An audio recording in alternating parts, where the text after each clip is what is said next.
My love is gone. My love is gone. My love is gone. My love is gone. My love is gone. My love is gone. My love is gone.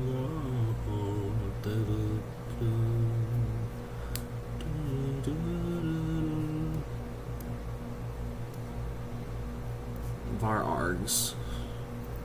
Varargs. Vargs.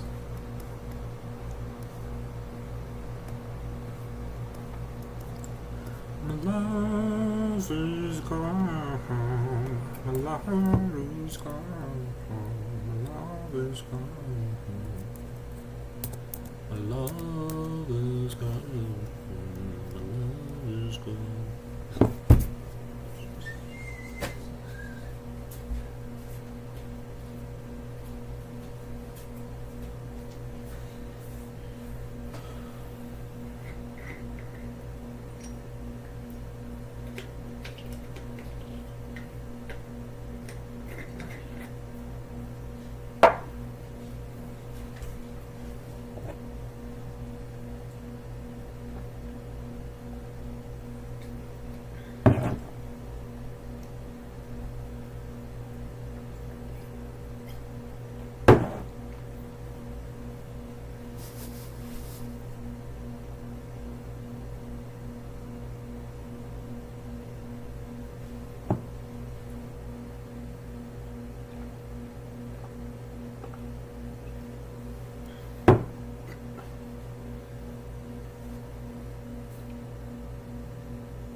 My love is gone. My love is gone. My love is gone. Love is gone. My love is gone. My love is gone.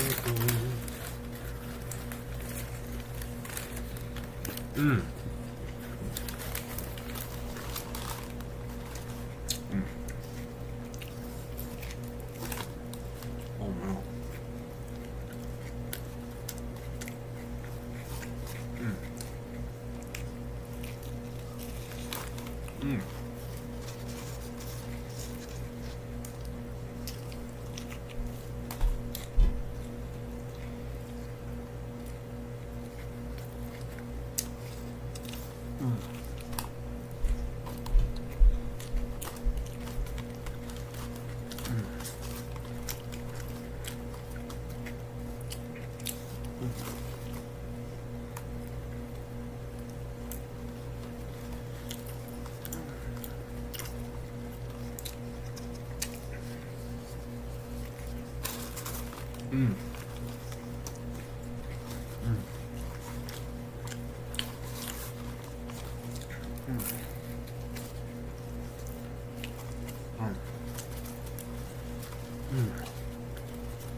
Esto es delicioso.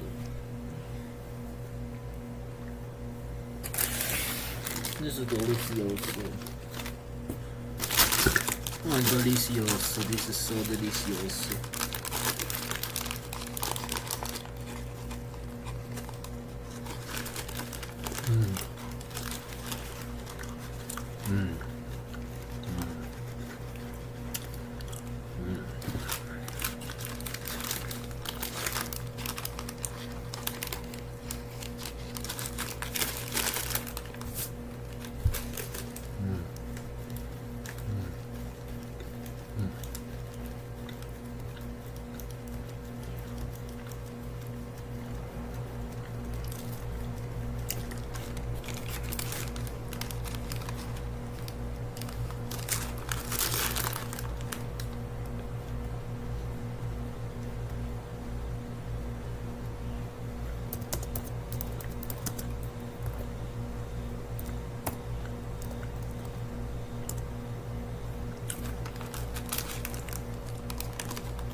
That was good.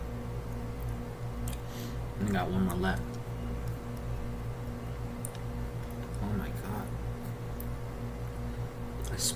I spoil myself, man.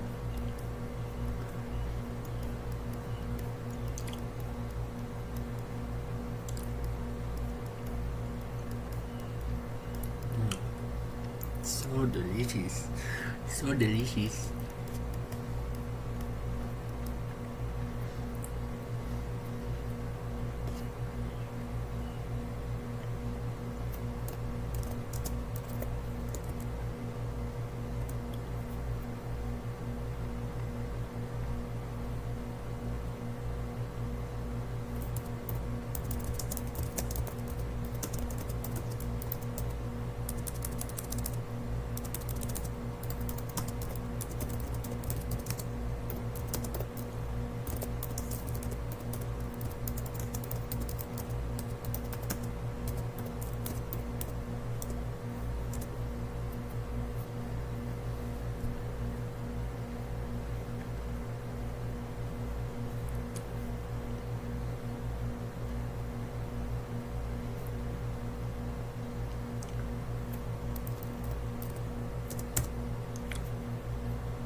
Oh man, I am feeling good.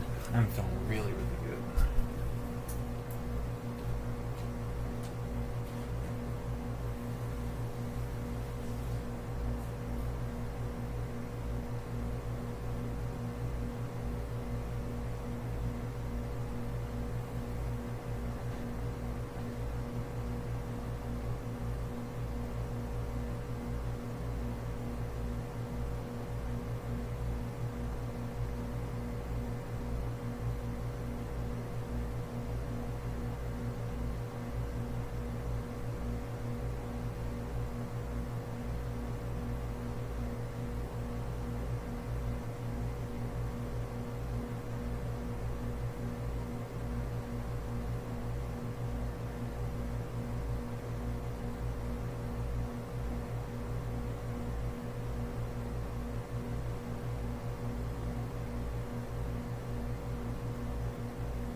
Not a fan. Not a fan of this.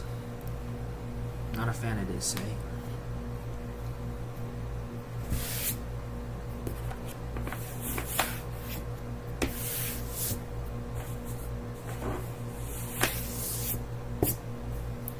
Love is gone. Love is gone.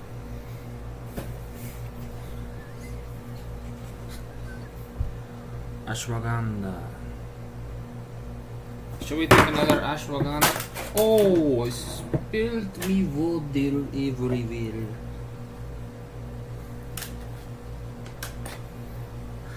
I spilled me water everywhere.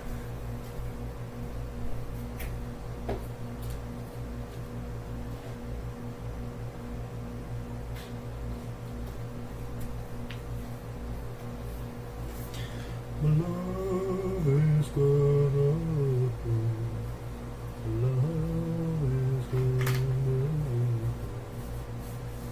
Love is gone.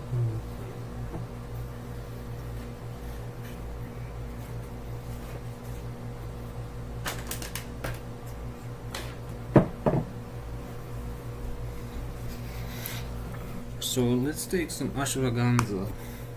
Man, how many gummies can we have a day? 2 times per day. So this will be our second one today. I mean, 300.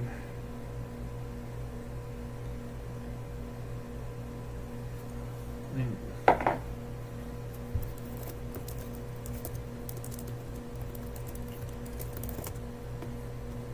ashwagandha.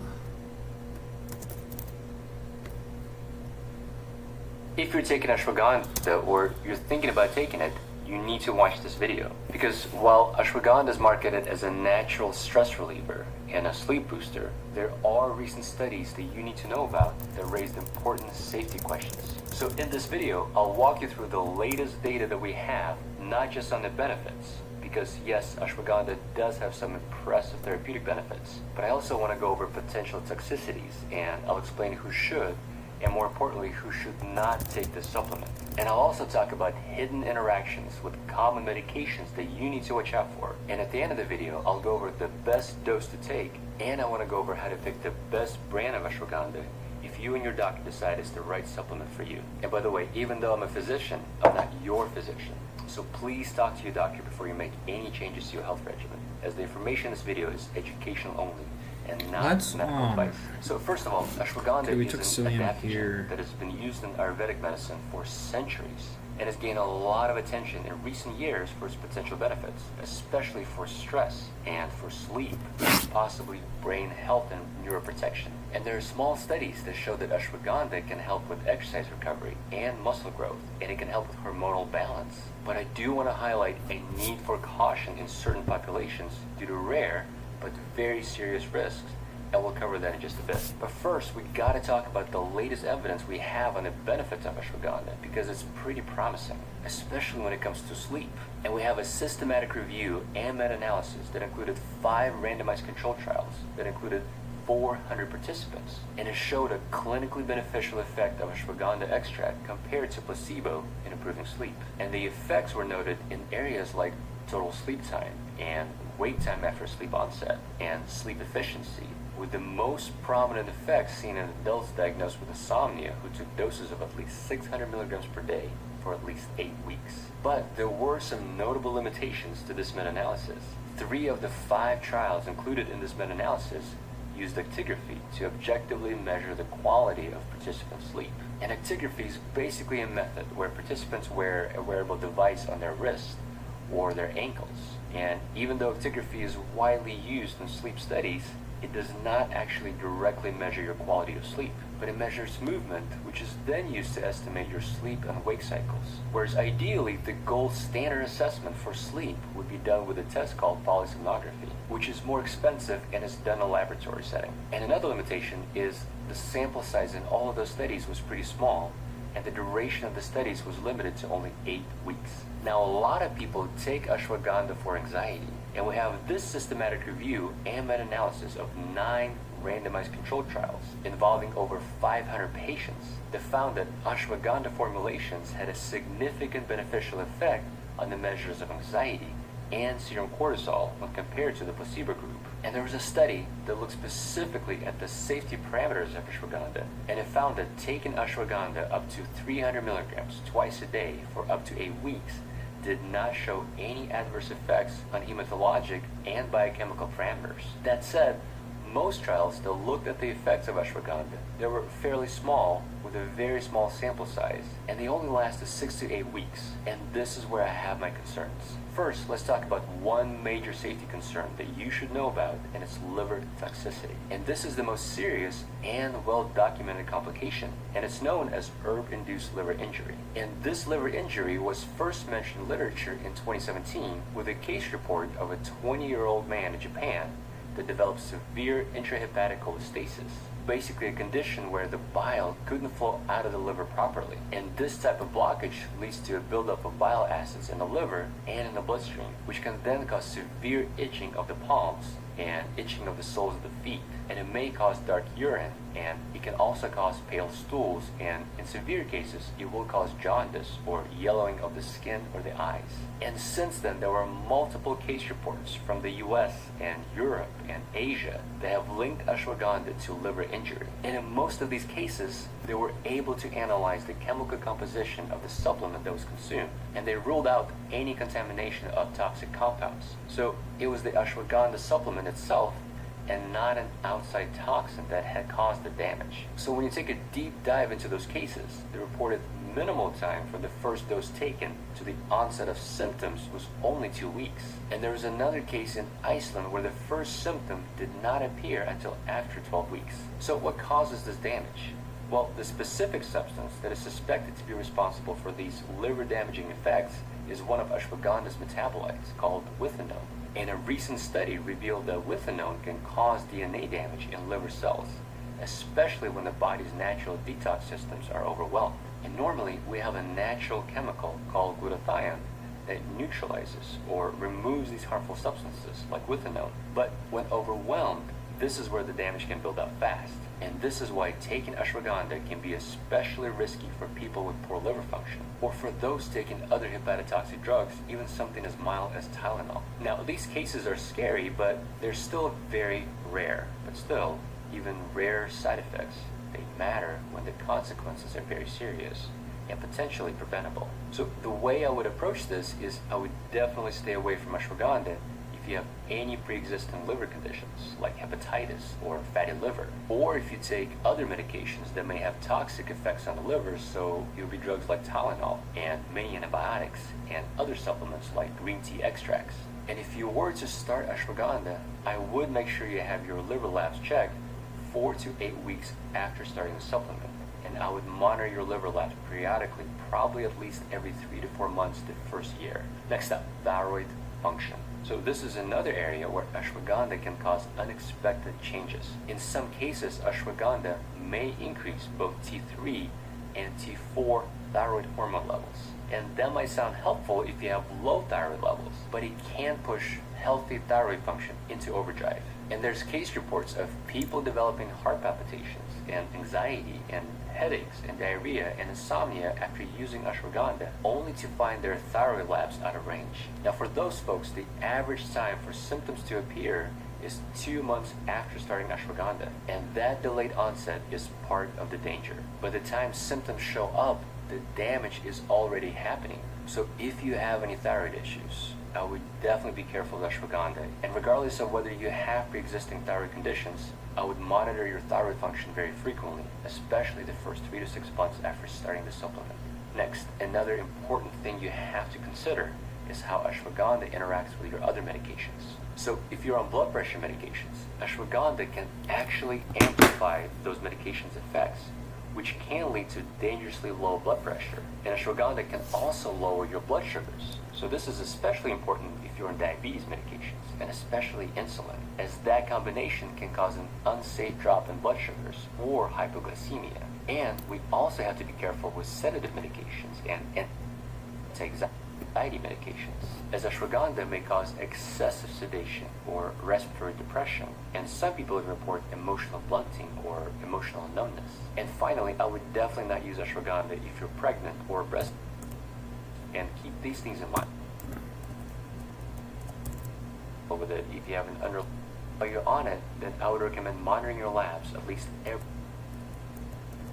and how much of it. How about nah? All right, so all right, what are we doing?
That's the truth.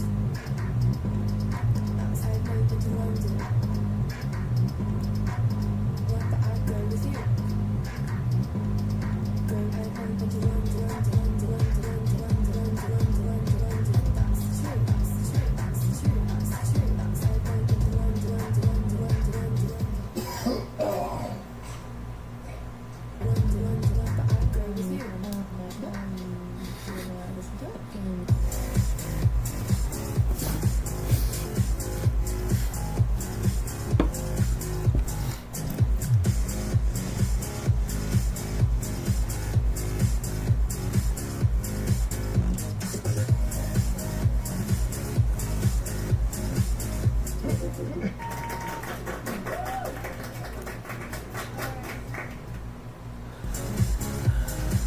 Okay.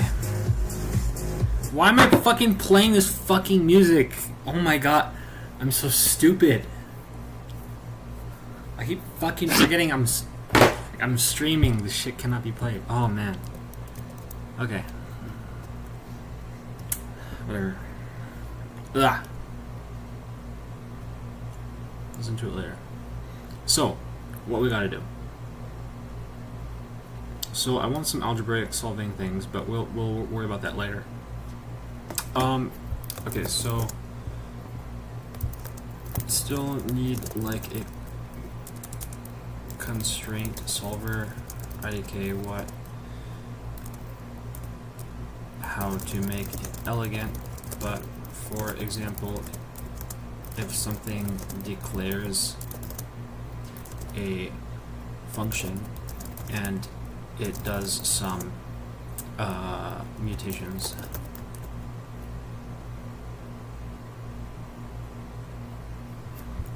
Side effective for. Then that should throw an error because it's not actually a function. Or because that constraint is being broken. The constraint of one thing seeing, I don't know. Pretty good.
Sweetheart, I hope you're hungry.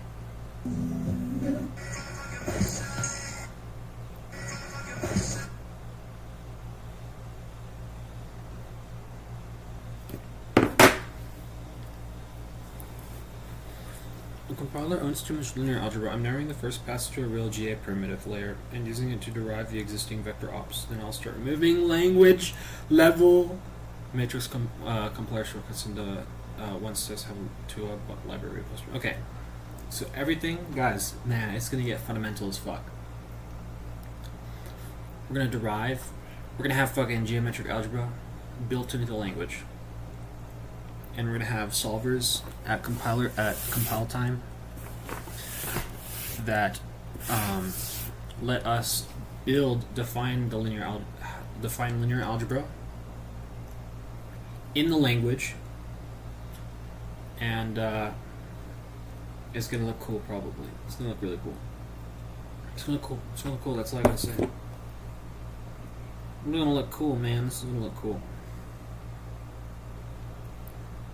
This is gonna look really cool.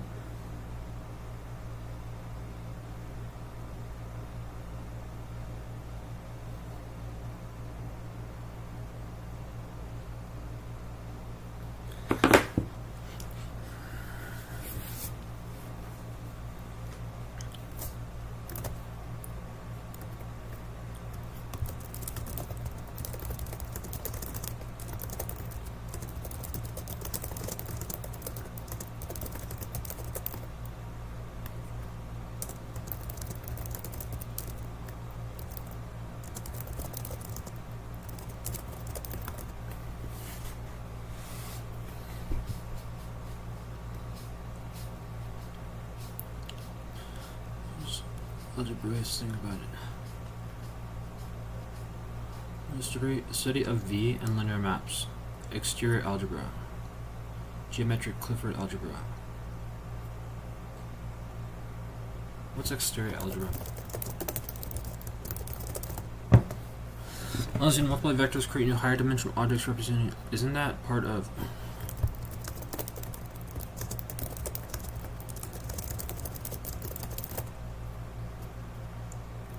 Yeah.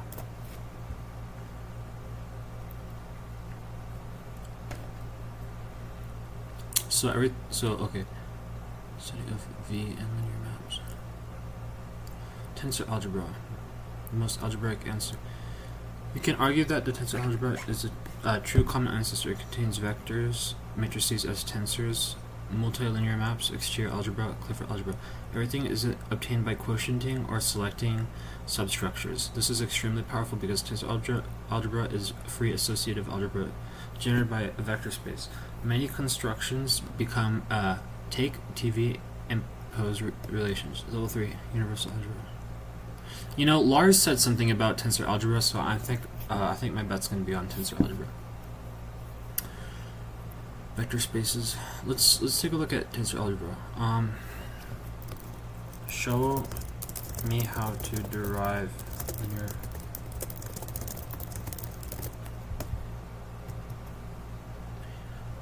General is built on top of linear algebra.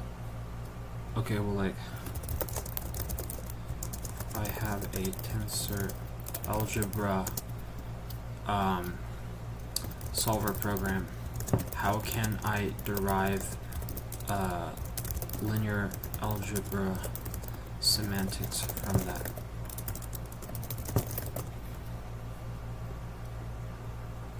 Algebra as a type sublanguage of tensor algebra. Core idea. Linear algebra is approximately raked tensors plus contraction plus addition. Minimal semantic mapping. Assume your tensor solver has. What are these called again?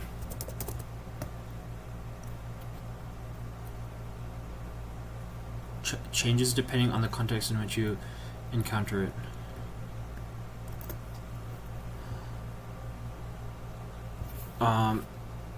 Scalar ring. For example, represent a matrix at vector as the multiplication. Use the contraction rule. So it's exactly is exactly ordinary matrix vector multiplication. Matrix multiplication. That is exactly that. So for a program, define your IR like this. Gotcha. Gotcha.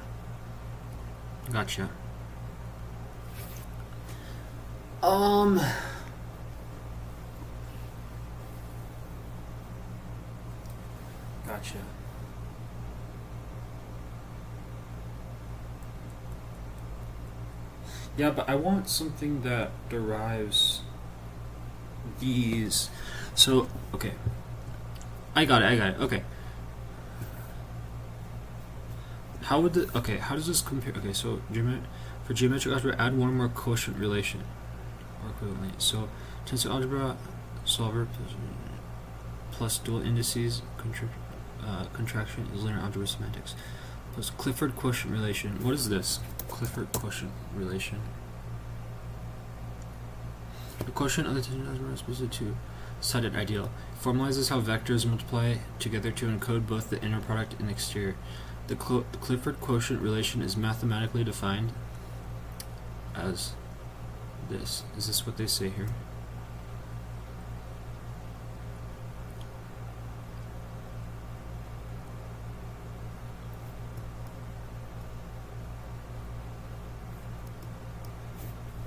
What is the Clifford quotient?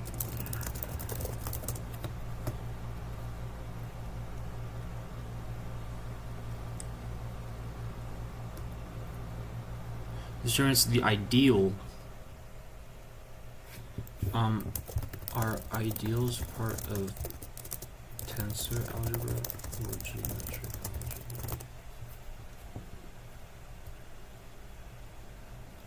Are the bridge between tensor algebra and geometric algebra.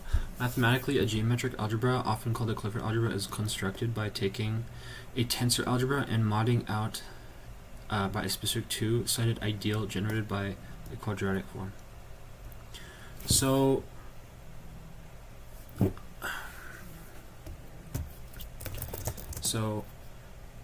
ideals bridge the gap are if you're aiming towards some new algebra as a target. Is the starting point always from tensor algebra and bridged via an ideal, or are there other starting algebras?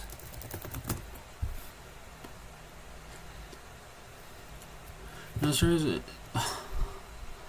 well, the tensor algebra is the ultimate free algebra used to build many systems. Mathematicians use several other starting points, right?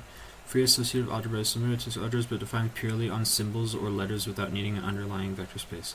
Group algebra. Okay, right. So like this is group theory. Is group theory group algebras? No. Okay, that's not. In group algebras are closely related concepts in abstract algebra. Group theory is a study of groups, whereas group algebra is a specific larger algebraic structure constructed from a group. Which of these starting points is ideal in a program that lets you basically choose geometric algebra or linear algebra semantics to your basically lets you choose geometric without hard coding the semantics. It's probably gonna be tangent. Yeah, this type of programming engine in computer. What would the consequence be of having geometric algebra as the starting point? Your software structures and the metric reduction rules already baked into the lowest memory and arithmetic structure, making Geometric algebra, the foundation, introduces several architectural consequences to your program. Linear algebra must be emulated with performance overhead because GA inherently forces orthogonal basis vectors to anti-commute. Right. That's true. So that means that's one rule that we have to incorporate. Squares, the square, so you cannot natively represent a standard unreduced tensor product. Problem, in linear algebra, a matrix or rank 2 tensor preserves the exact order of elements. In linear algebra, a matrix or a rank 2 tensor preserves the exact order of elements. Right, it's only distinct from each other, and neither can collapse. Workaround, to represent a general matrix or linear transformation in GA first, okay, so it's just more rules. So it just sounds like to me, it's more rules and less friction, and more abstract to how standard compute, how computers multiply things by default. Yeah. So why exactly does tensor algebra align more with classical computers? Perfectly classical computers.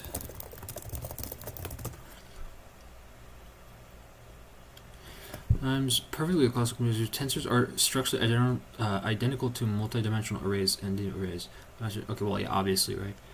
Classical computer memory is one-dimensional tape address. Tensor algebra structures into uniform predictable grids, matrices that map this shape to using arithmetic rather than complex logic rules. A rank K tensor is represented by a set of coordinates.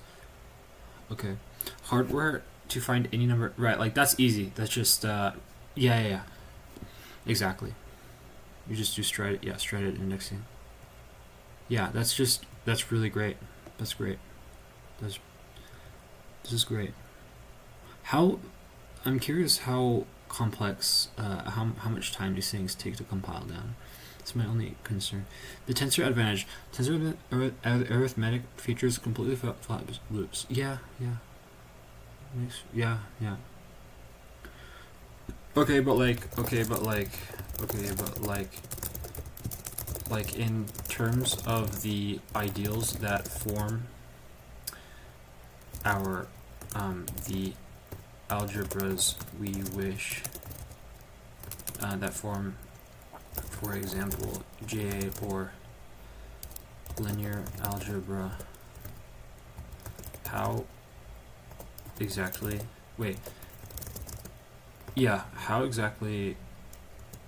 does the classical computer align in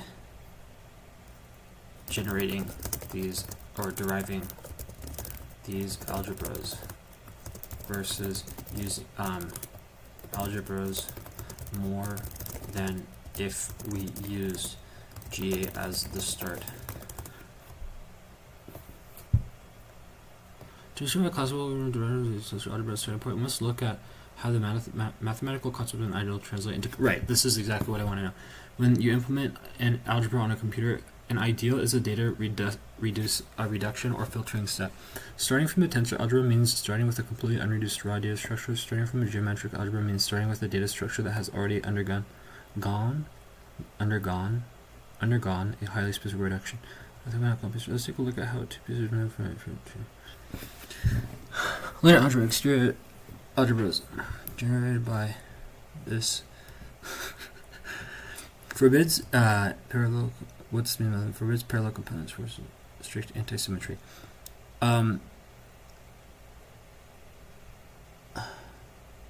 Forbids parallel components, forces strict anti-symmetry. Okay.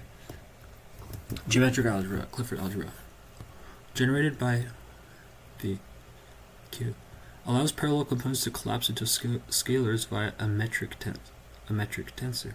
Because both target algebras are just filtered versions of the tensor algebra, the tensor algebra acts as a universal neutral law data container. Why the Peter prefers. Bro, matrices could just do. Tensors can do anything, bro. Are tensors Turing complete?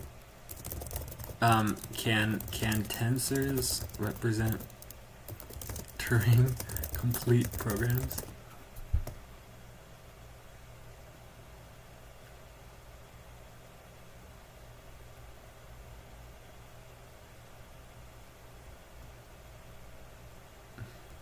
I guess like this doesn't mean anything. This query doesn't mean anything on its own.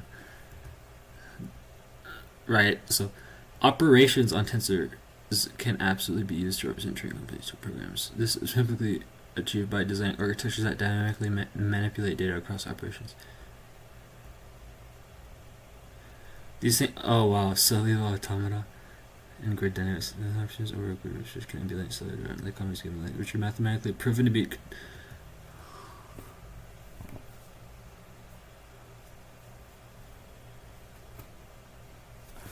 Okay, this is like a rabbit hole. Is Conway's game of life? How can Conway's game of life be represented by tensor operations? Gee, convolution. It's convolutions. It's convolutions. Holy shit! You know, life can be efficiently represented by using 2D convolution.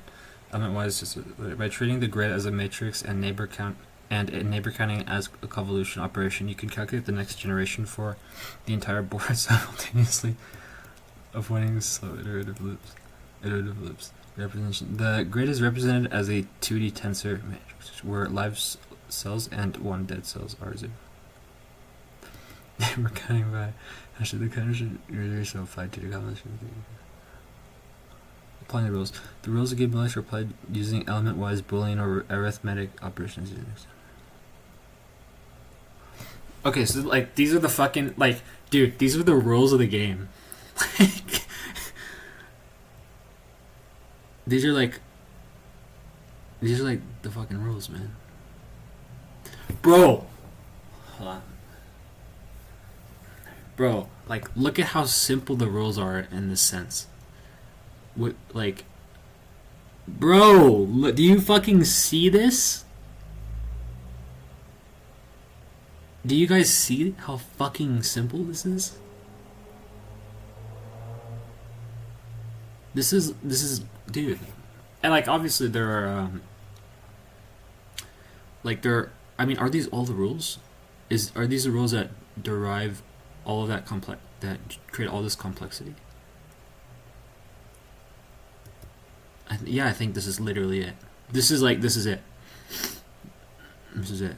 Bro, oh my god, it's so elegant, bro.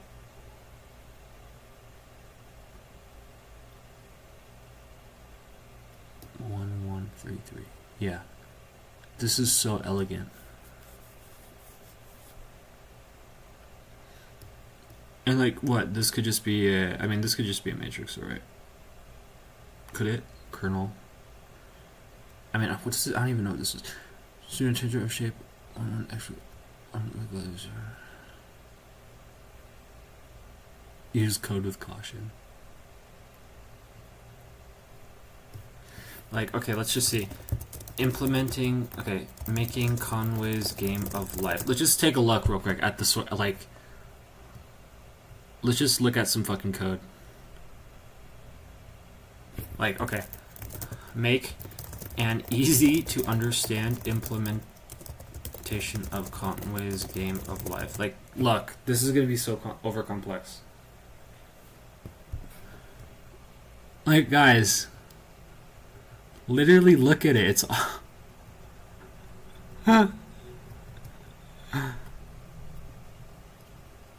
do you see this shit?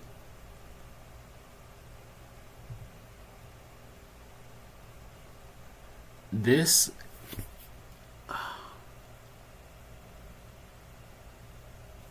in my honest opinion, I prefer the tensor algebra route.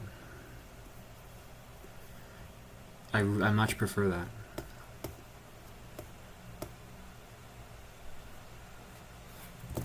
Bro, look at how fucking pretty this is,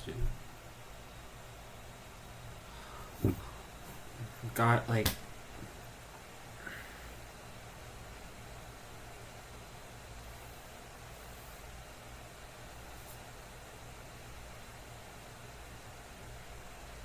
I mean, come on. I mean,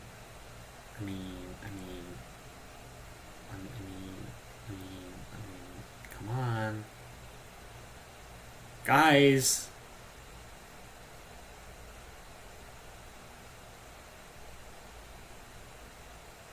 Alright. Glad I was able to find that. So, okay. Right, and so tensor operations.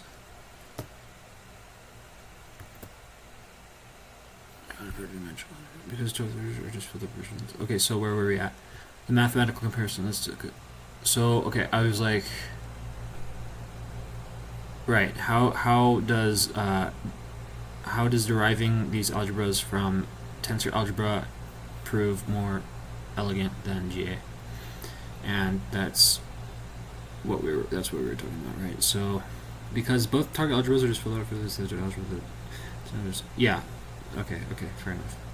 When the computer prefers filtering the raw container, base structures represent unreduced numbers. Tensor algebras start lazy evaluation high efficient. When your programs concatenation of data arrays. So can you explain to me what I need an explanation of what this is. I need an explanation.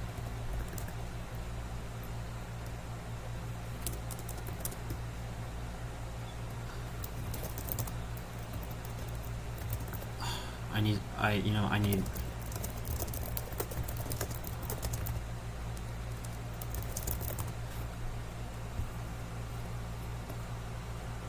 combine availability without losing interference what component came from which vector.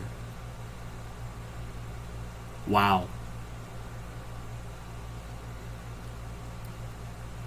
Combine vector if you can be without losing information on which one. What does that produce? Oh, it's a matrix. This is tensor product. Okay, this is literally just tensor product. Okay, what's the symbol for tensor product?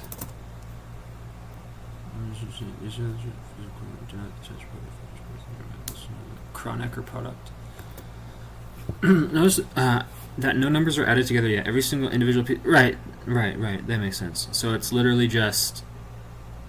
It literally just means like. Show me. It's just multiply them together like this. Literally, you just multiply them together. You just multiply them together. That's it. But like not like numerically. You just keep the variables, which is like. There's no other way. Like you don't know what U and V are. So like it's literally just a multiplication, right? Preserved, yeah. So if these were numbers, then you would just put the numbers next to each other. You don't like evaluate it. You keep it. You don't evaluate it. You just do that. You just but you don't but. You just do but. You don't do but. You do but. Like that. They're side by side. Computer science and art part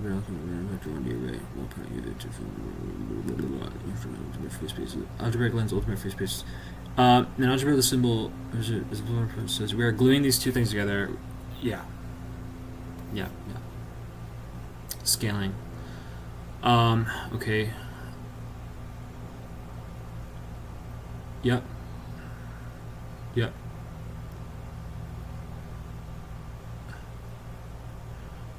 Okay, yeah. Because it has no other rules, it's called a free product. Because it has no other rules. I don't get that. I don't get it. Because it has no other rules, it's a free product. Do you mean no other rules than your Euler algebraic multiplication rules. Yeah. Gotcha. That makes sense. Because literally, like, the rules that this abides by is literally just algebraic multiplication. Whatever you call that. Like, it's not constrained by anything other than how multiplication. I don't know what you call this. Like, what is this type of multiplication called? All right, rules. It's not commutative. It is not commutative. Regular math finds a different position. They cannot swap places. Unlike regular numerics, the tensor order lacks the following rules.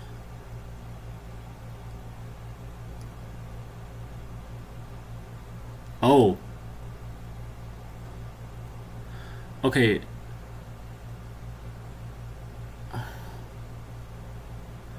It has an altering property.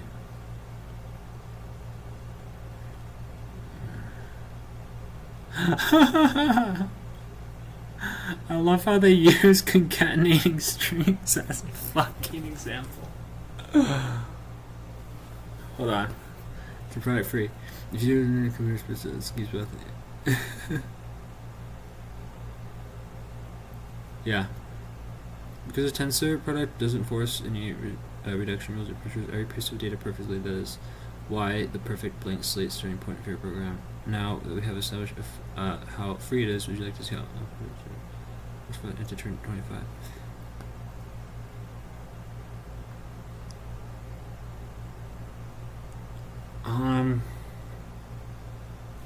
I'm actually not understanding. Real quick, I'm actually not understanding some things. I thought, like, the algebra we learned in school would be less constrained, given that you can have commutative properties.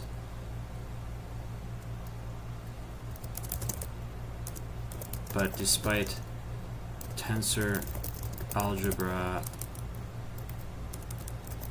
not working this way, you're saying it's less constrained.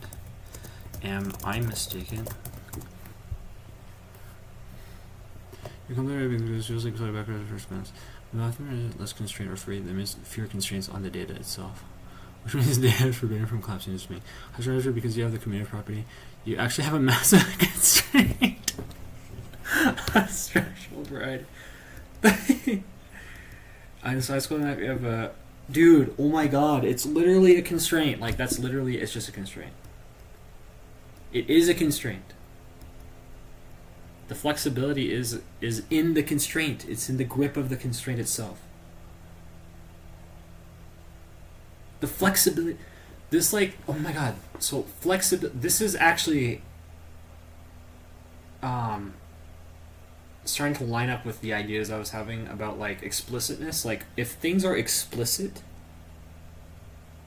then you have more control, right? And that's, like, kind of, and, like, but for things to be explicit, that means that you can't have, like, these sort of, in the case of, like, the commutative property, this like encodes the same idea into one. So you actually have less expressivity because you do it this way and you do it this way, and they just do the same thing. Like, they do the same thing.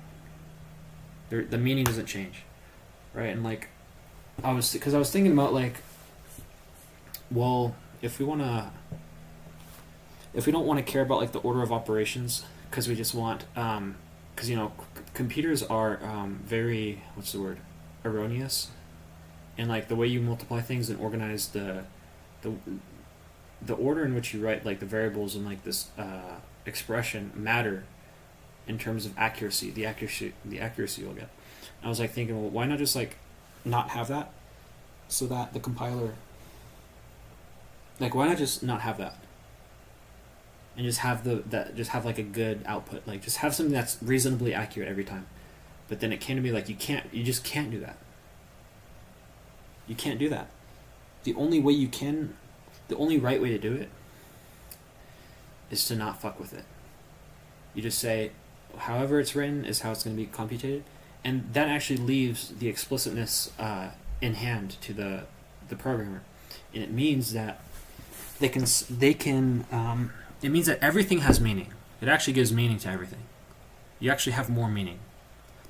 This constraint takes away meaning, and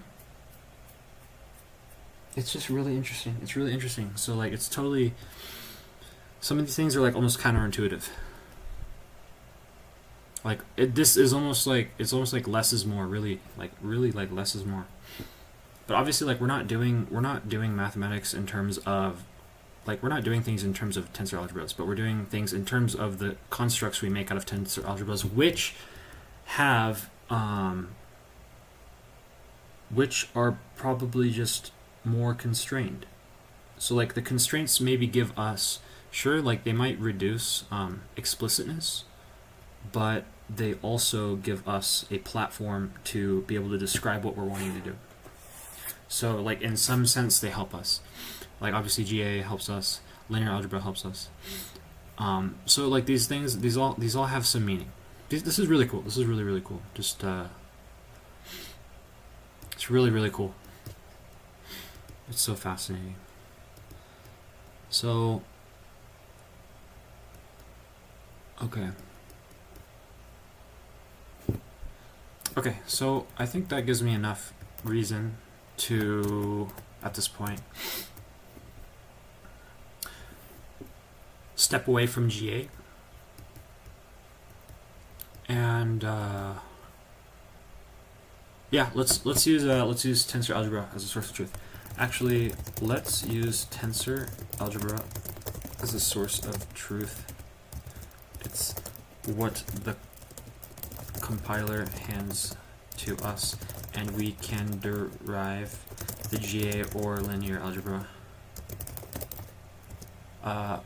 with Tua code. Yeah, like there. Oh my gosh, this is so cool. Dude, oh my god, this is so fucking cool. So then that means we need like the thing about this though is we might need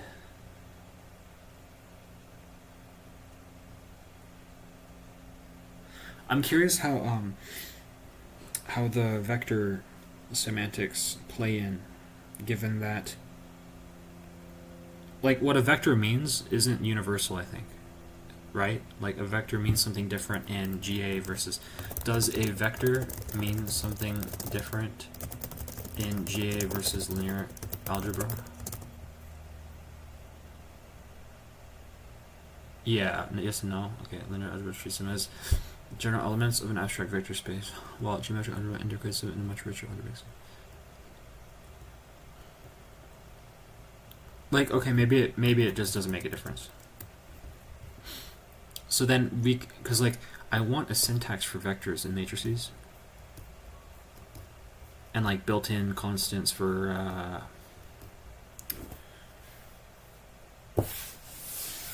maybe we don't want built-in constants for complex numbers. Can we derive do we derive complex numbers from our complex numbers? Well, yeah, because they're part of the geometric. Do complex numbers come from GA or tensor algebra? No, they come from GA. Yeah.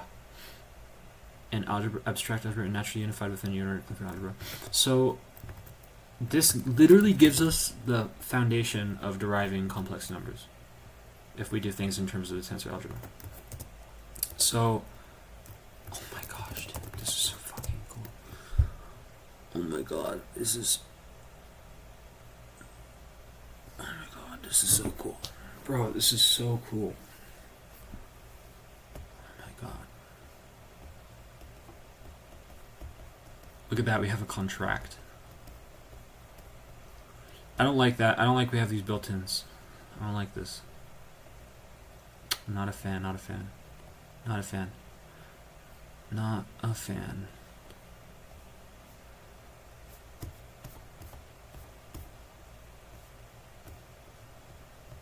Not a fan. No, like, we need to derive dot. We need to derive wedge. Wedge emerges from the ideals, that, right? Like, does the wedge product emerge from the ideals that scope tensor, that scope GA out of tensor algebra? Yeah. So the wedge product is constructed precisely by taking the tensor algebra and questioning it by its perspective. So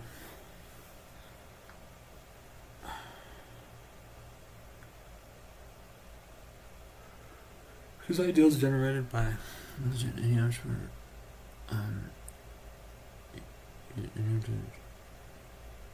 I don't know what this dollar sign is, to be honest with you. I that must be a mistake.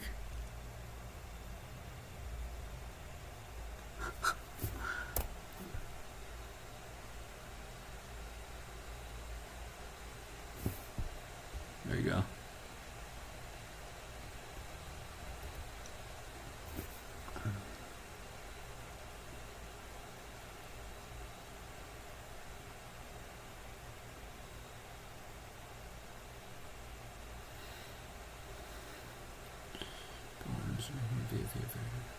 Start with the tensor, take the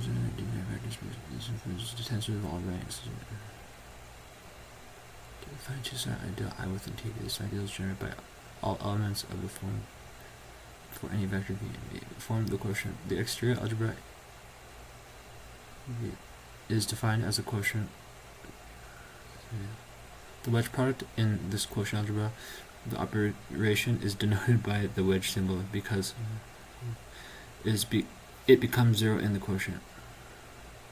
This forces the anti-commutativity,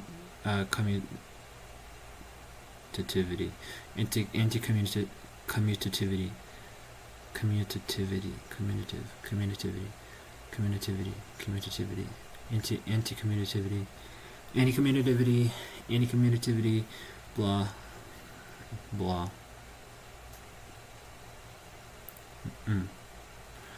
This construct guarantees that the wedge product naturally captures the properties of oriented areas, volumes, and alternating forms. No, I'm not. I'm not doing that. I mean, I am kind of studying it, but I am studying it, yeah. But it's as a means to an end to get the language to support it. This. Yeah, I mean, this is, dude, oh man, this is fucking cool, bro.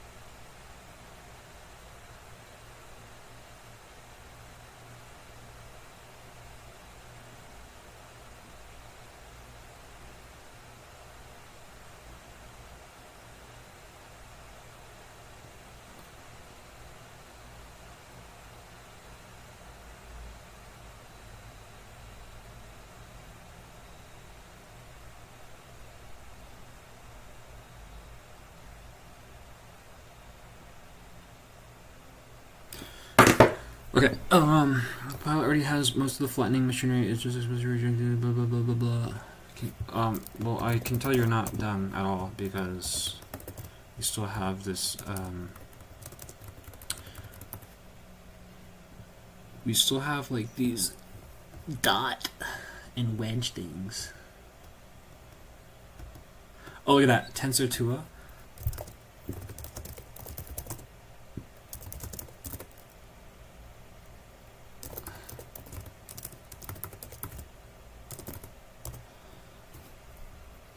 Oh yeah, that's literally the thing you just made here, right? Okay.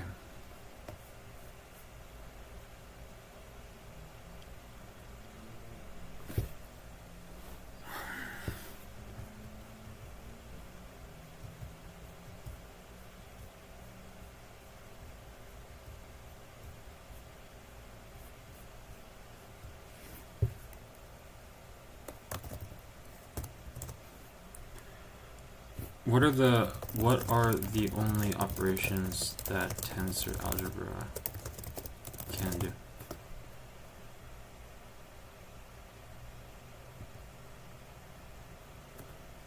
Wow, right, so we have addition. Why are we doing things in terms of contract and exterior? I thought tensor algebra has addition and multiplication and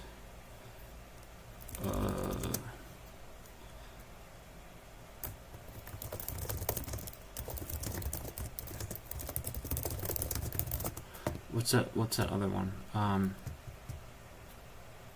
What are the tensor products?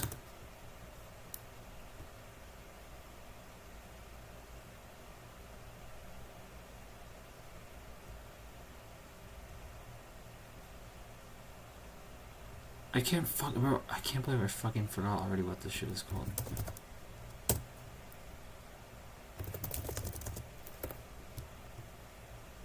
No, like, whatever, there you go, that's it. There's just two things.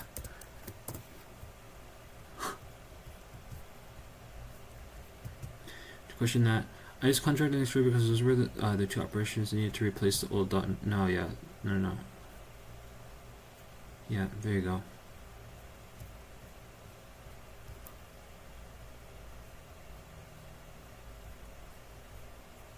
Well, okay, so I'm questioning the compiler built-in operations.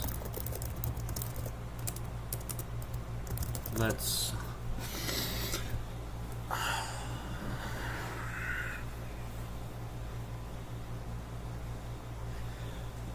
do we want these to be defined in the compiler?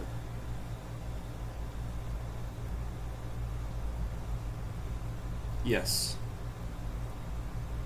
Do they need to be in the compiler?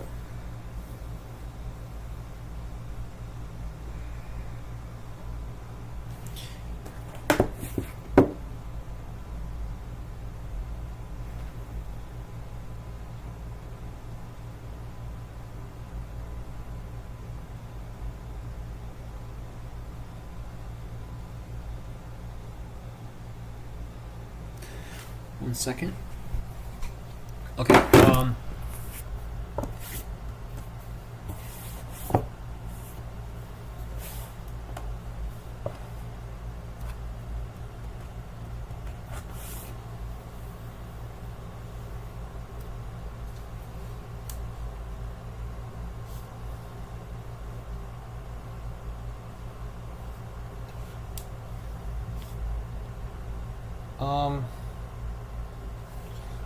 Okay, I want operator overloading in our language.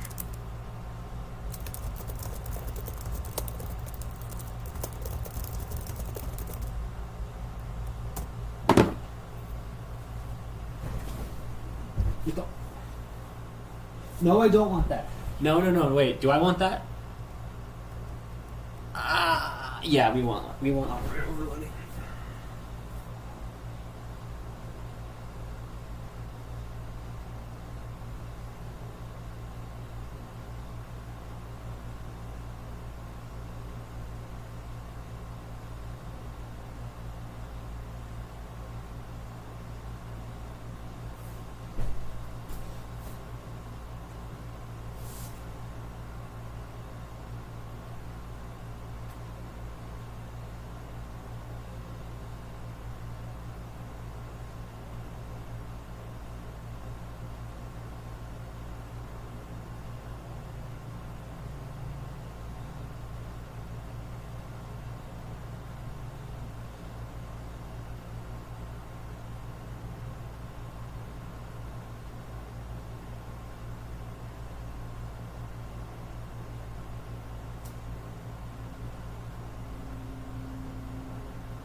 Thursday.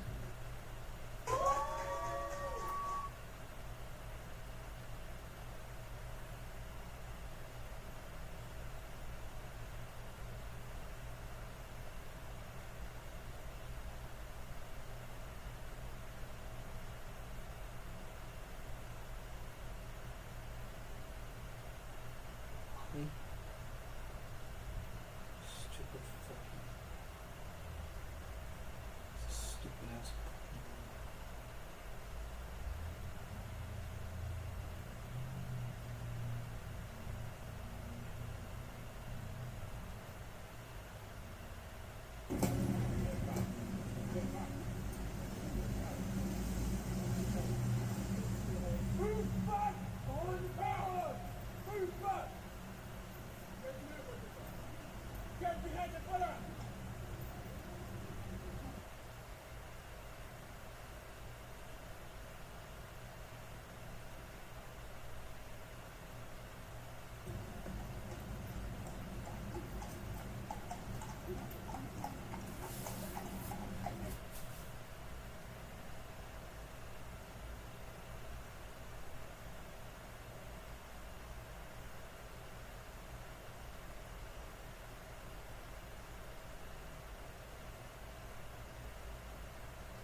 Hello. Hi. My mic echoes in yours. Oh. It shouldn't now. Okay. Hi. Okay. Yes, man. How's it going? Good. Good. Thank you. Huh? Yeah, good. How are you? I've been very worried because Hmm. I mean, we're in the middle of a bit of a pivot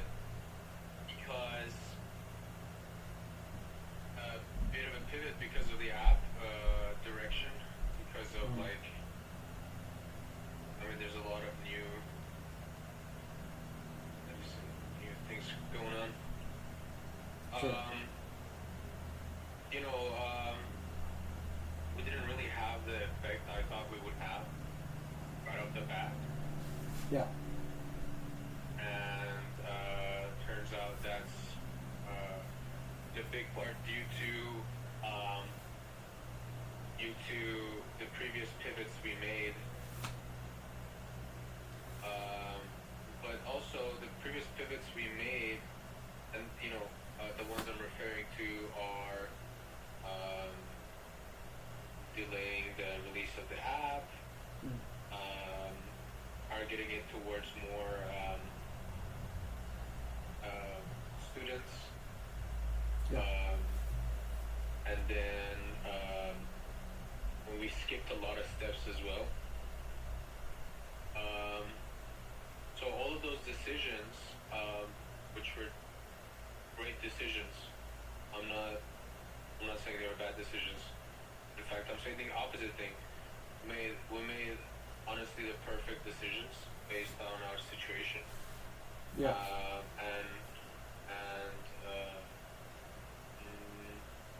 And that's what's happening now as well. Yeah. But the decision we're making this time is the difference between this time and previous times is that it's sort of like the puzzle pieces that we moved around from the last decisions are now in place, and the bigger image that came up was the fact that I didn't see the bigger image that was building up, which is why UniPal didn't have expected outcome when we started like trying to go for promotion. I expected it to be a lot easier to talk to students and get them on board. Yeah. And I expected Taiki's conversation with the clubs to have much more of an immediate result. Yeah. And I expected the release of the promotional video to like absolutely pop the fuck off, but we didn't have that. And that was because of the name, right? So The name? was, I would say so, yes. Okay. Would you like me to explain why? Yeah. I came to this conclusion. Yeah. Well, because UniPal is a pretty foreign name. Yeah. Like, when you utter the words UniPal to a Japanese person, it comes off as a big question mark. It's too foreign. It's like, hey, UniPal, like. Well, yeah, I mean, it has to be in fuck. I mean, I don't know why we did that in English. That doesn't make sense to me, actually. Well, right. And we did that in English initially because. Well, it was always in English. Even the fucking trailer was in English. It was in English? No. Yeah, the logo was. Right. Okay, so here's the thing, right? Well, that's the thing. We made the promo video at a time when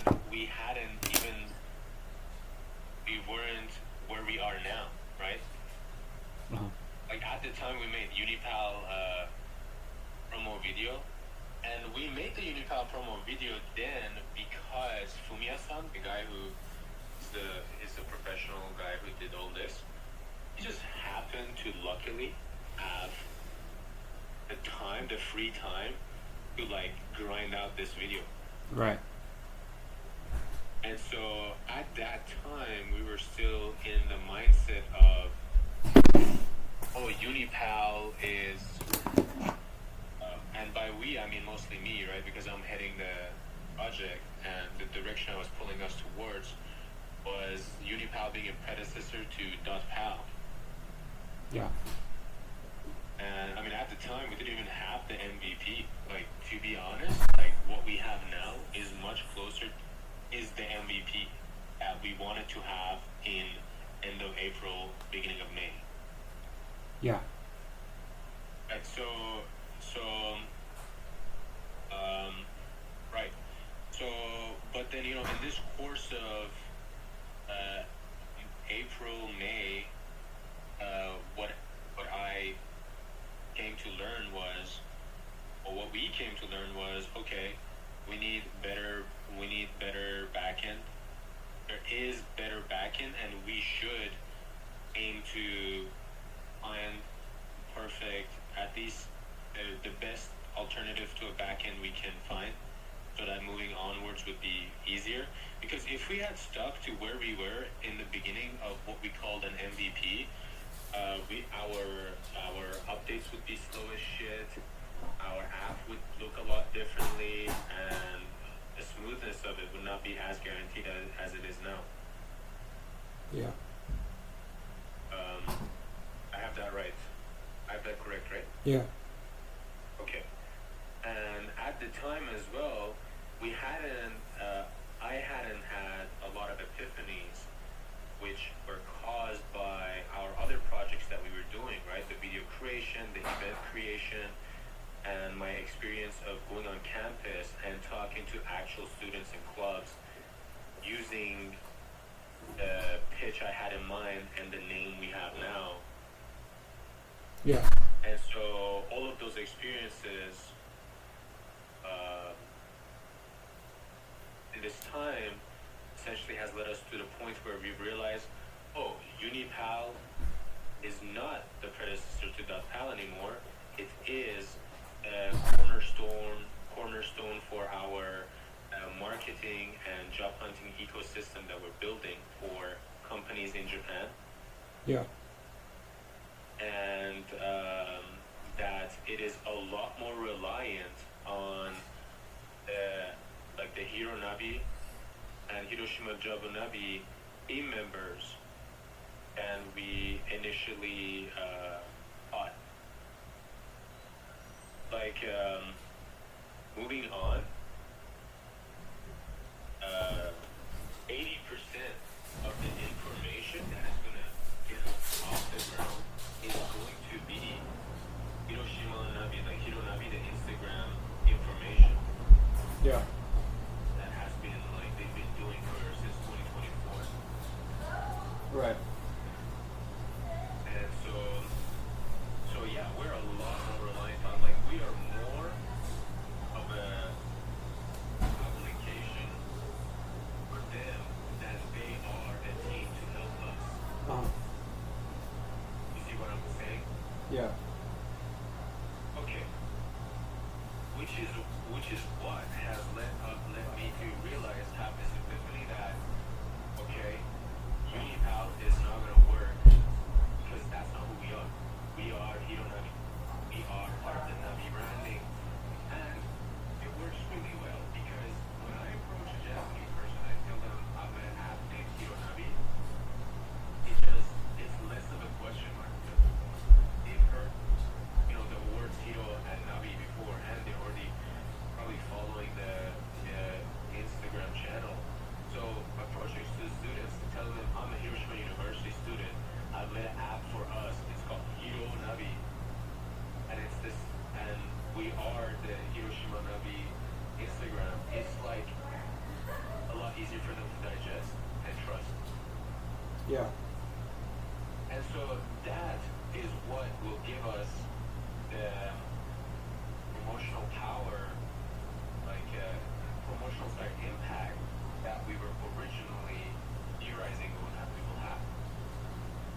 Yeah.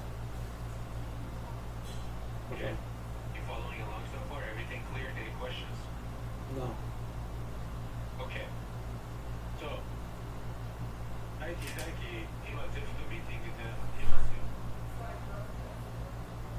I was talking to Taiki, and I mean, I'm sure you read the message he sent.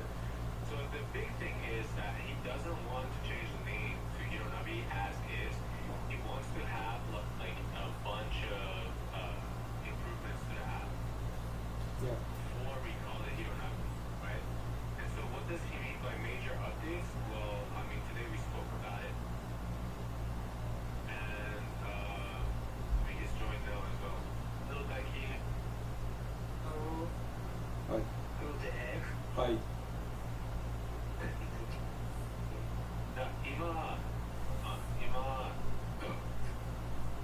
デフに説明するのは、ア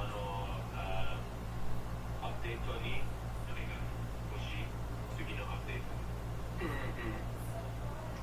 今、説明始まりたい。OK。大輝、説明したいんですか？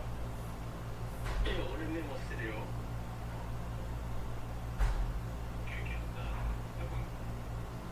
大輝、メジャーアップデートに何が欲しいのは説明した方がいい。OK。ごめんね、英語じゃなくて日本語で喋るから、ジェフわかんないところあったら、ちょっと言って。Okay. まず、今ってさ、マップでさ、ショップ全部画像付きで表示されるでしょ。はい。で、それって、まあ、お店、イベントは画像付きでいいと思うんだけど、ショップは画像付きだとマップがすごい複雑になるというか、情報が多すぎてはいはいはい。見にくいんじゃないかなと思ってるのね、俺。ああ、それはそう。だからまずそこ直したくて、でルディと言ってたのは、その Google マップちょっと参考にしようかなっていうところで、Google マップって画像までは表示されないじゃん、アイコンだけじゃん。で、だけど、まあ、だから、全部画像付きにするんじゃなくて、例えば現在地、今いるところから100メートル以内のお店は画像を表示するけど、遠いお店とかはアイコンだけでいいんじゃないかと思ってる。ルーリーちょっと翻訳してくる。Okay. Do you want me to translate? Yes. Okay, so, I mean, you understood the part where he said, oh, it looks, Yeah. all these pictures that are popping up, it looks noisy. Yeah. And, right, so,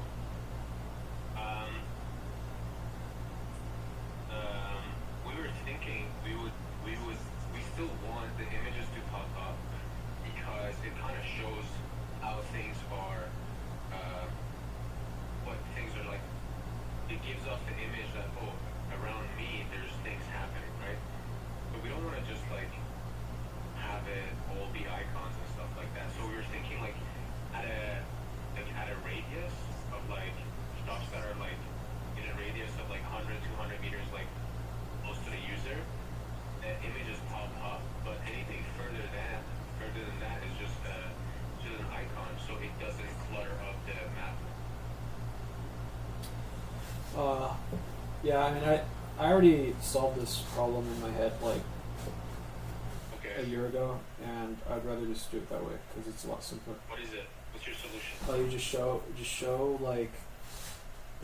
the highest relevant events in that order, highest to lowest events descending from like top No, right. we're not talking about events, right? We're talking about shops right now. Yeah, everything.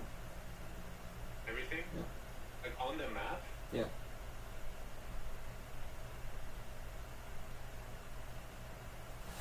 Okay. What do you mean by relevant? Oh, hold on one second. I'm talking with the chick on Family right now. Wi-Fi today. I mean, you gotta have your Yeah. messages and stuff. No, I mean like whatever. Like you just show, like I said, you show the things that are most relevant to you, and and then that's it. Like that's literally it. And then whatever doesn't show just doesn't show because it's too many things. Like that's it. Like that. Like honestly, this is not worth worrying about. I've already solved this. This is just not worth even talking about, in my opinion. So I'd like if we move on. Because all right, I know. What is your solution though? We gotta understand your solution as well. I don't understand your solution. Well.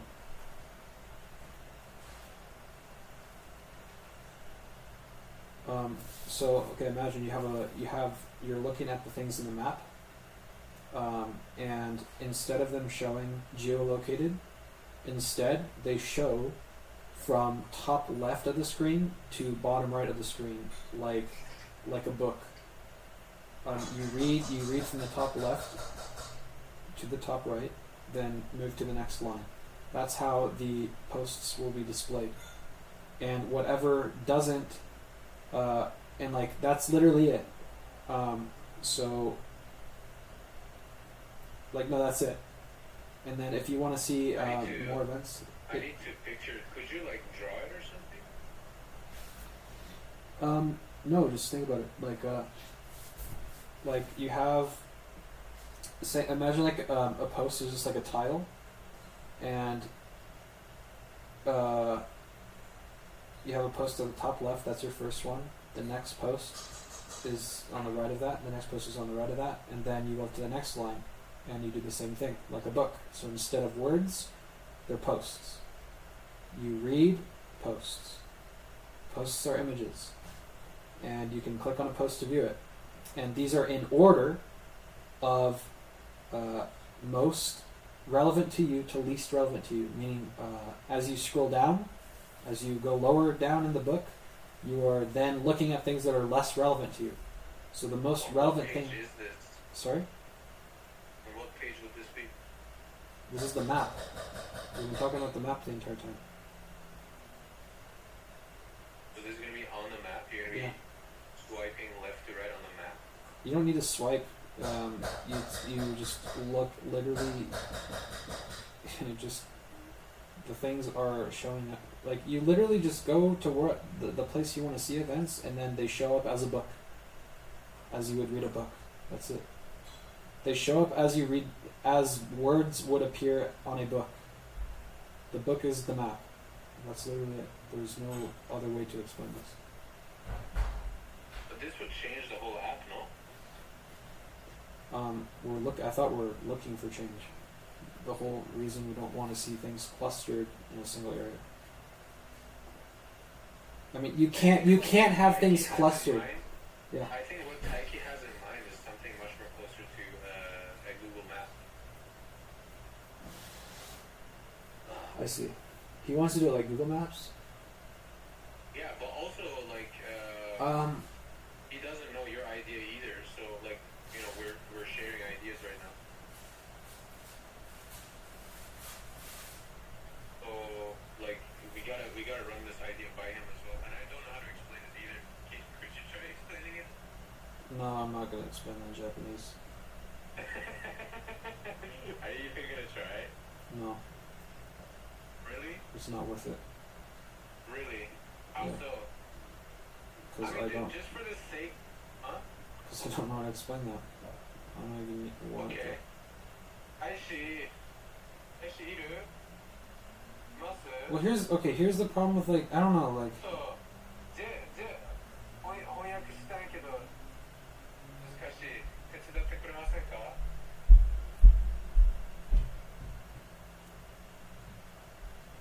look, いいか like okay here's the thing here's okay so here's Hold on, Taishi's pulling up. Okay. you don't want to lose the problem with Google Maps is it's fucking one dimensional. We don't want one dimensionality. Let me just give context to Taishi. Okay, Taishi. So, we we told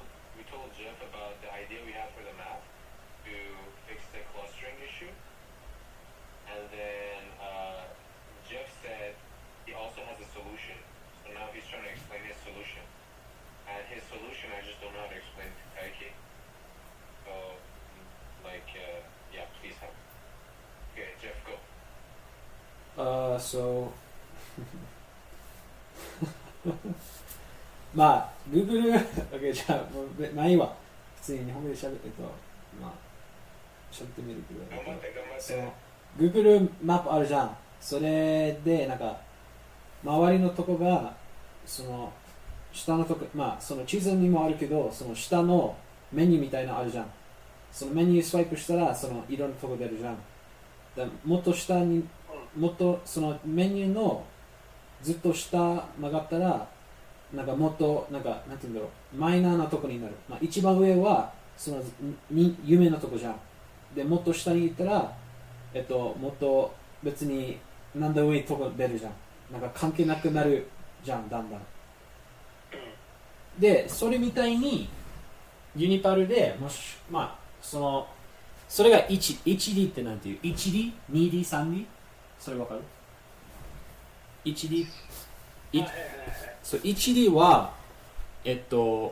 なんでそれ 1D かっていうとその下上しか出てこない下なんか今の下か今の上しか出てこないじゃんそのメニュー見たらその下行ったら関係なくなる上行ったら関係よく関係強くなるじゃんでそれみたいにそれじゃなくてもっと本みたいに左上から一番関係あるものから右行ってもっと関係なくなる右行ってで次の the next line 本みたいに下左で右右下左右右みたいな本みたいに次な感じで出てくればいいかなそれが分かるかちょっと説明が大変だけど大して分かってるよ。普通に 2D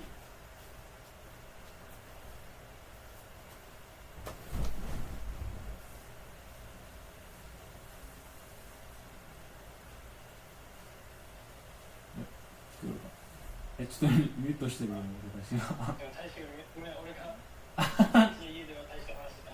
いやいやなるほど。あ、オッケー。なんとなく理解できた。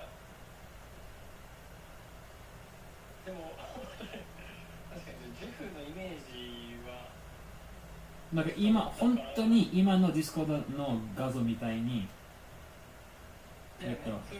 そうなんだそれ。And the reason I choose 2D than 1D is because 1D is you can only see one at a time, and I think that's not enough. That's why I don't like 1D.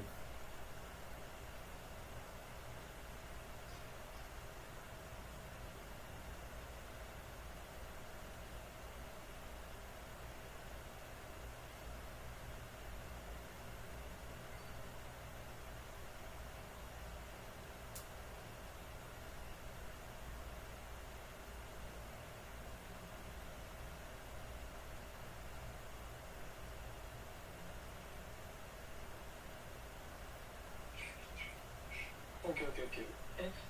オッケー。で、これは、どのサーチページの話してるSearch page? いや、今、地図の話。地図そう、地図の上に、まあ、この、なんか本みたいな出るかな。こういうアイコン。そうでなんかそれスワイプ下とかできるスワイプ上とかできるで上にいたら普通に地図に戻る地図だけに戻るかなスワイプダウンしたらそう you can keep seeing more and more of that 日本語でしたいんだけどなんかでもマジでまあ本当にね本当に今が画像しやすいねマジでディスコードが完璧すぎるかもしれないはいそう見えるでマジでこれみたいにまあこれチーズそのチャットがチーズ、例えばねチーズでこれ出て12345みたいなことでチーズに戻ってこのとこにこのとこに見たいじゃんでこれ出てみたいなことになるかな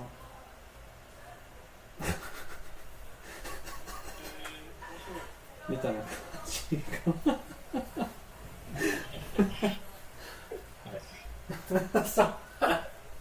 そんな感じはい。 2D ってことはスクロールはどこでもできるってこと、そのはい。上下右左というか、もうその全部その本みたいなものが多分上下だけで地図は普通今みたいに左上右下みたいなことで、でもその the 2D part like you can show例えば like 2 events 3 events per row. It's just like a book, but in this book the text keep going down, and if you want to keep seeing more events you have to keep reading down, so you can scroll the page down, like you can scroll down in the page and keep seeing more events, and if you want to return to the map you scroll up and you scroll back up to the map, and if you want to change to a different location then you can just swipe on the map. まあそんな That's kind of a loose explanation. いやまあいいんじゃない。俺使いやすいんじゃないの、そっちの方が単純に。I don't immediately understand it though. 俺もあんまりなんとは多分理解してないけど。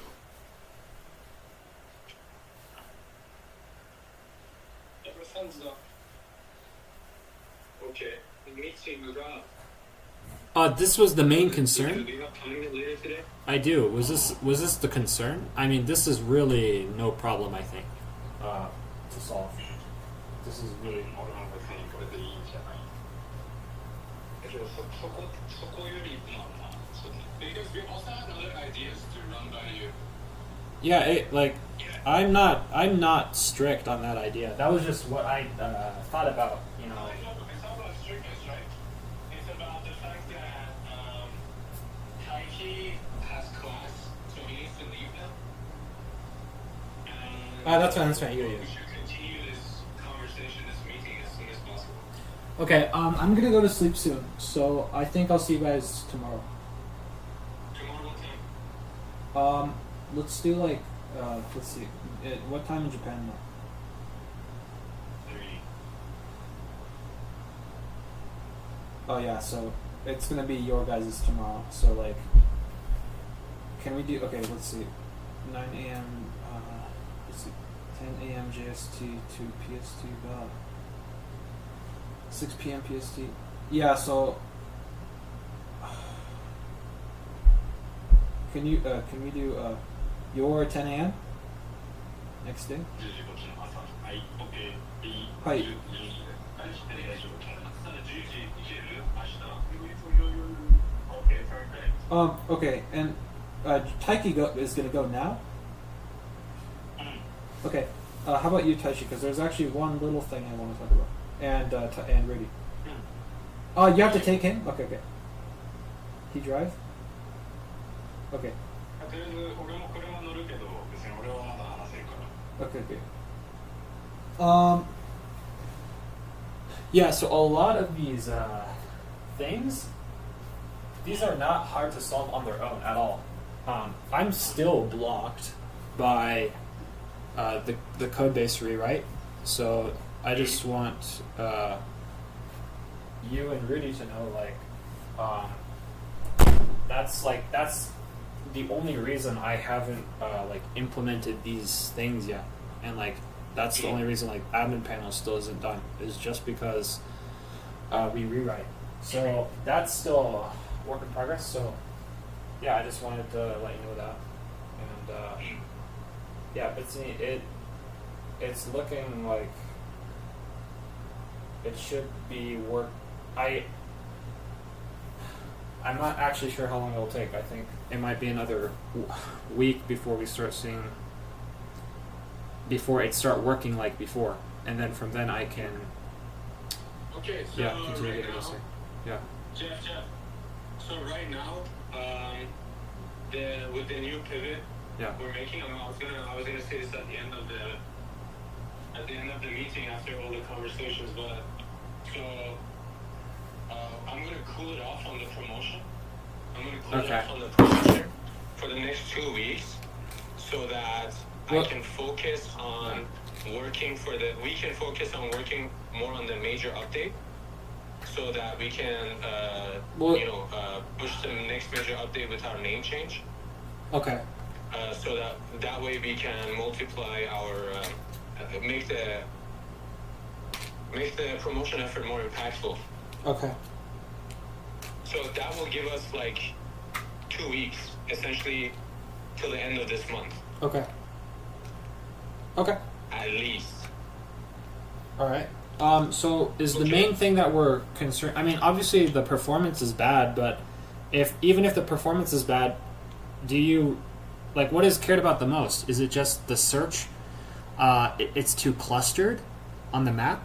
If that was fixed, would you be promoting now? Because I would rather work on the thing that is preventing you to promote the app now. What is preventing us to promote now is the name. Well, I mean, why don't I just change the name now? Okay, so we're not changing the name now. Okay. Because besides the map thing that we spoke, there's like a few other things that Taiki would like to have. So what Taiki has in mind, for the direction Taiki has in mind is more of like Instagram, Instagram, Google Map thing. Where he wants to have like some sort of a passive scrolling through videos type thing. Yeah. Where he said people just scroll and kind of want to come up to some restaurant or event. So he wants to have that. You know how Reels work on Instagram? Yeah. So he wants to have that as well.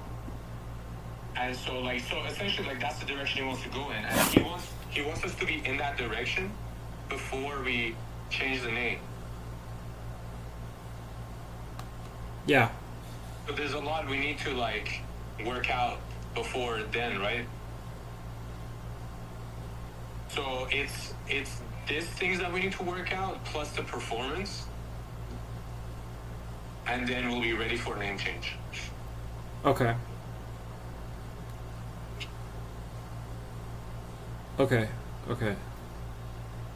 So that's the situation. But let's talk more in details tomorrow morning.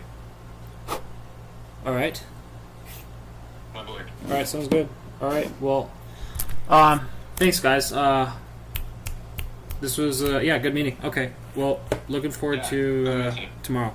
Tomorrow. All right. Absolutely. Thanks, y'all. Bye. See you soon. Bye-bye. Bye-bye. Hey.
よいしょ。はい。じゃあ、本日は、contract、ベクトルとメトリックスが、足すを足してから、もしかしたらこのプラス、左右とつながってから、このリターン42になりますんで、まあ、結構、これが、どこが状態かっていうと、まあ、ファンクなんだから、I have no idea what I'm fucking talking. Okay, so yeah, anyways, where are we at here? So, what the fuck does this do? The normal operation test resolved.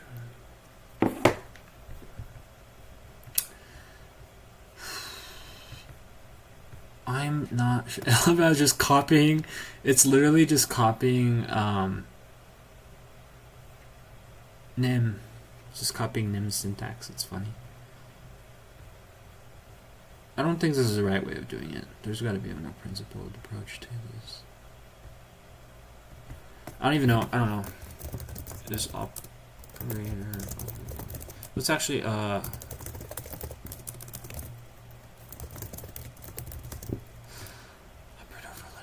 I'm actually unsure of a proper way to.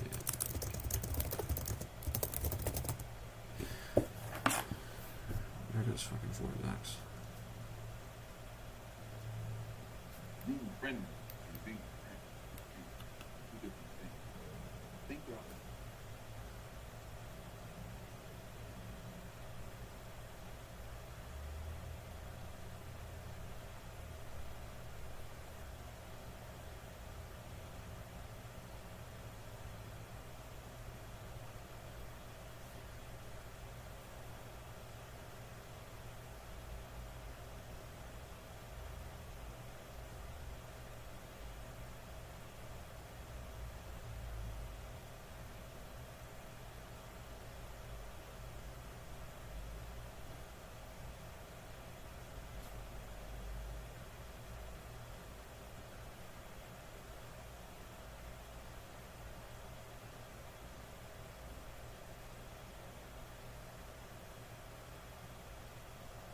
Are these chicks even fucking real?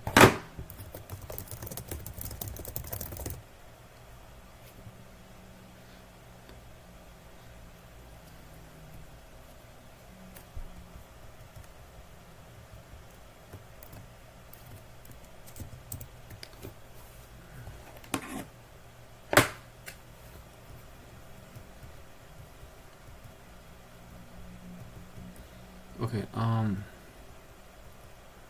default is operator overlaying should just be named functions of special calls, not a separate magic system. Lowers okay. I'm actually unsure. Okay.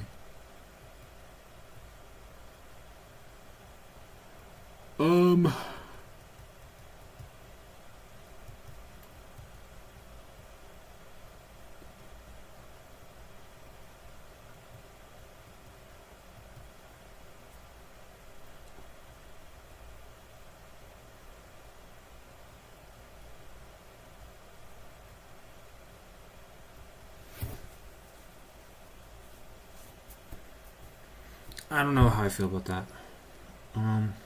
Yeah, sure, that's fine. Okay. Actually, that's fine. That's fine.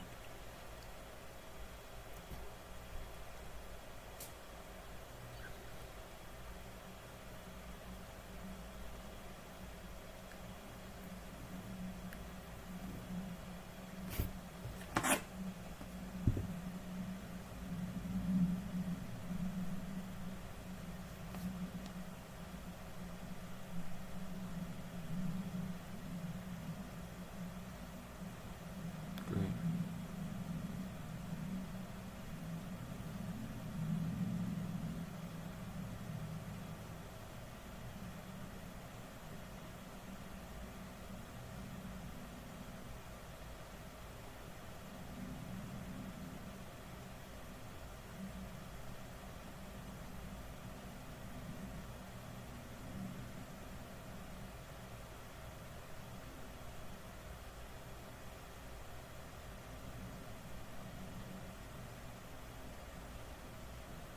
Damn, what the fuck? Does it...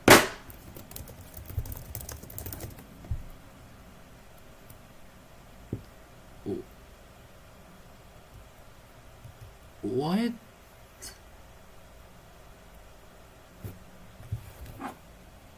What the fuck? Oh my god, what? Bro, this chick was in the ring? Wait, what? What do you mean she was... Who did she play in the ring? Oh, she wasn't the fucking main chick.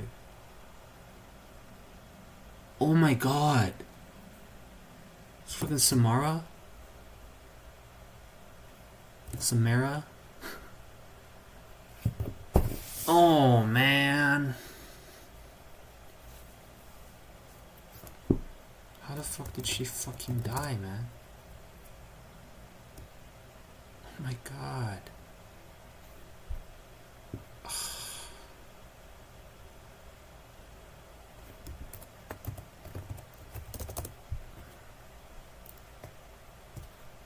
Oh, man. God damn it. It's fucking shit. Thanks for giving me some good childhood memories and childhood horrors.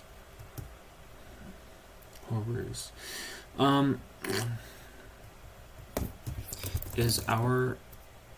Okay, hold on real quick.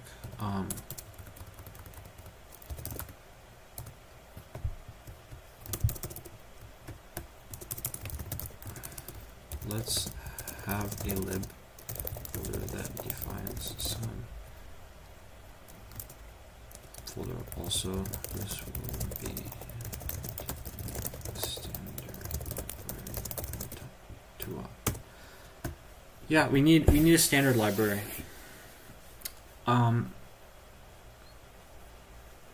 Let's actually call it std. Let's...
Tensor?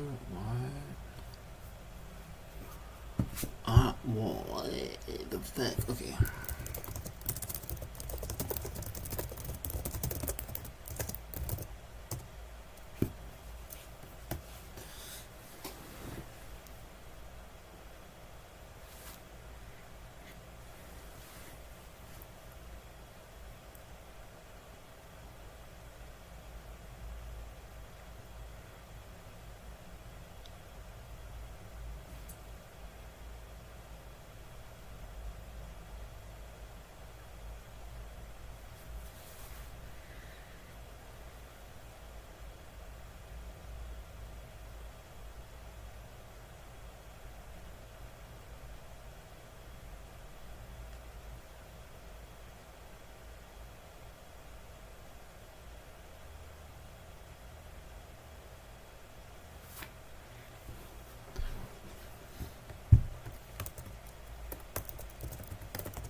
Um,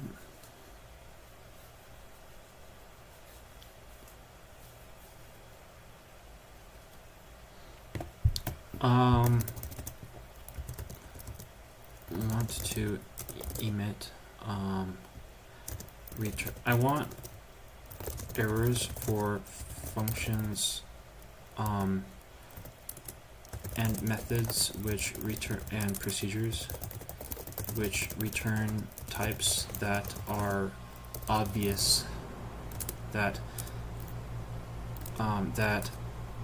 which define explicit return types when they already have a when it can already be determined by the returned literal.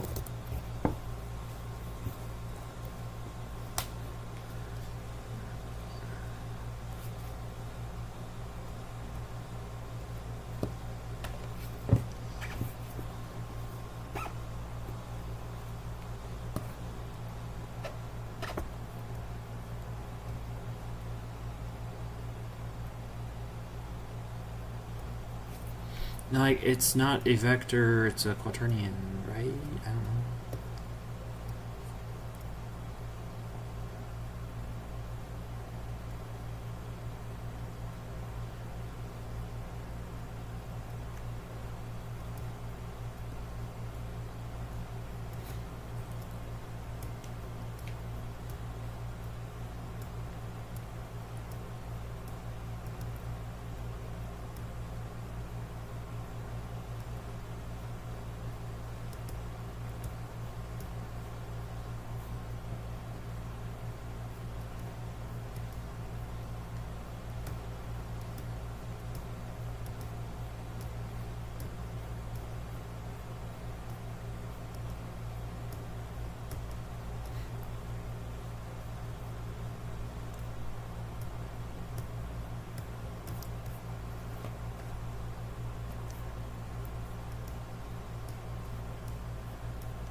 I'm not a fan of this at all, I gotta be honest.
that.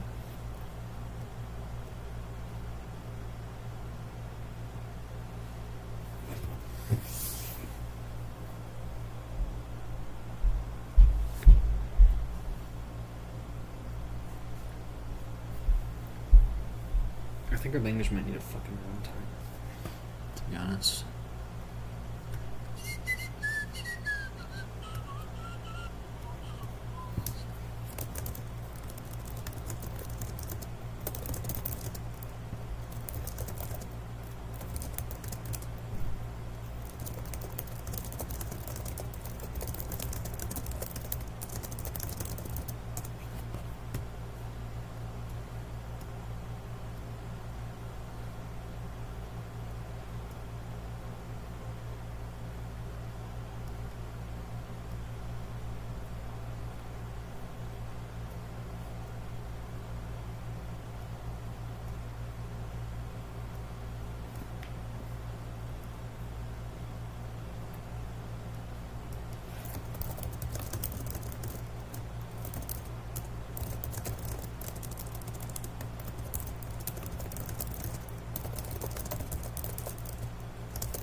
Yeah.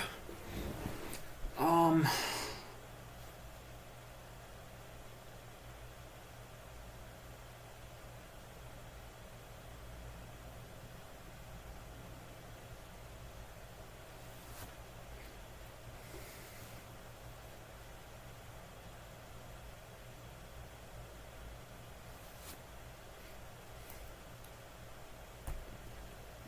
Oh man.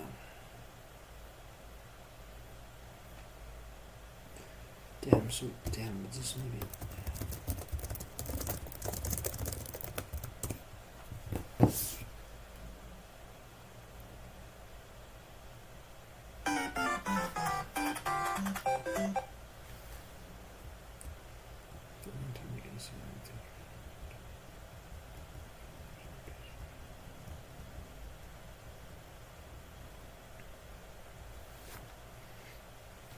No.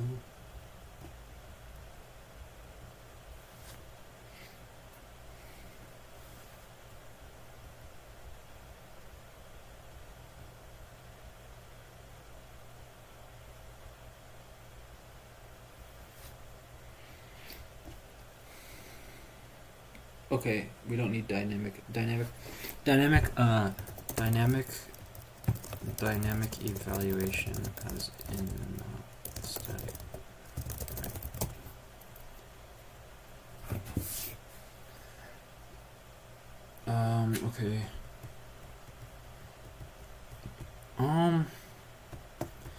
What are some more like mathematically principled ways we could do this type of system? Technically, so here's the thing: if we have literals, then we don't actually need casts because these are determined. Like, it's known that this is a vector now,